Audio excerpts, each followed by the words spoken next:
Tell us stories about when you got turned on by the most ordinary situation while interacting with a girl-boy.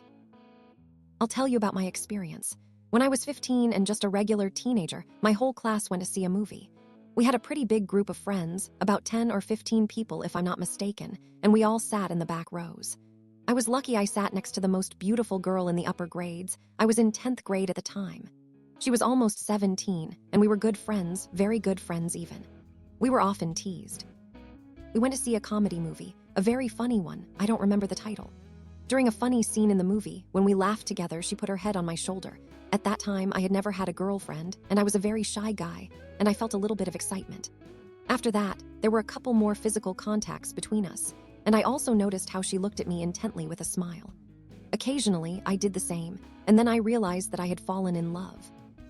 I remember clearly that there was a moment in the film when the main characters went to the cinema. In the middle of a romantic film, she took his hand and put it on her thigh, and a minute later they kissed. At that moment, I got a slight erection. A minute later, my girlfriend took my hand and put it on her thigh too and jokingly said, "Shall we repeat the scene?" But with a hint of excitement, after an awkward pause, we laughed or looked into each other's eyes. At that moment, I got even more excited and blushed because I was very shy and couldn't take the first step. She knew that, and in the end, she kissed me passionately. As a result, we've been dating for a year and 6 months now. Share your stories in the comments.